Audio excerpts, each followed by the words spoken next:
சமூக நீதின்னு சொல்ற இந்த தமிழ்நாடு அரசு என்ன சமூக நீதி கொடுத்துருக்கு? சமூக நீதினா உங்களுக்கு 10 பேர் இருந்தால் 10 பேருக்கும் சமமான கல்வி, சமமான மருத்துவம், சமமான உணவு கிடைக்கணும், சமமான வசிப்பிடம் கிடைக்கணும்.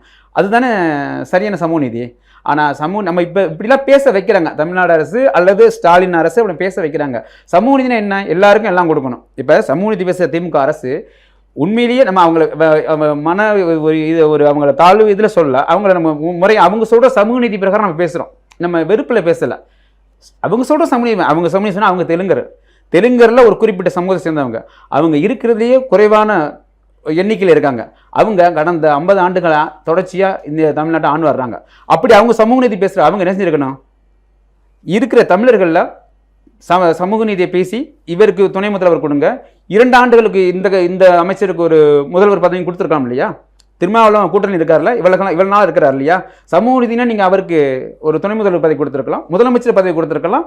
அதுலேயே சரி அதான் முடியாது, உங்களுக்கு கூட்டணி கட்சிக்கு முடியாது. உங்கள் கட்சிகள்லேயே காலங்காலமாக தொடர்ந்து உங்கள் கட்சிக்காக உங்கள் குடும்பத்துக்காக உழைத்த எத்தனை நபர் இருக்காங்க, அவங்களுக்கு ஒரு முறையான அமைச்சர் பதவி கொடுக்கலாம், ஒரு துணை முதல்வர் பதவி கொடுக்கலாம். இப்படி செஞ்சாலும் சரியாக இருக்கும். அப்போ எதையுமே இவங்க செய்யாதனால இவங்க இந்த தமிழர்கள் மீது அக்கறை இல்லாத. இன்னைக்கு பாருங்க, எங்கேயாவது பெயர் பலகைகள் தமிழ் இருக்கா? சென்னை வந்தால் ஏதோ வெளிநாட்டுக்கு போன ஒரு உணர்வு இருக்குது. சென்னையில் எங்கேயும் பெயர் பலகைகள்லாம் பிரமாண்டமாக ஆங்கிலத்தில் இருக்குது. நமக்கு ரொம்ப வருத்தமாக இருக்குது. கல்வி நீங்கள் 10 மாணவரை கூப்பிட்டு கேளுங்க, 10 மாணவர் இல்லை 9 மாணவர், சில இடங்களில் 10 மாணவர் தமிழ் எழுத படிக்க தெரியாது. இன்னைக்கு அரசு அதிகாரிகள் அரசு ஆவணங்களில் தமிழில் தான் கையெழுத்து போடணும்னு அரசு ஆணை இருக்குது, ஆனால் பின்பற்றுறாங்களா? பின்பற்றதில்லை.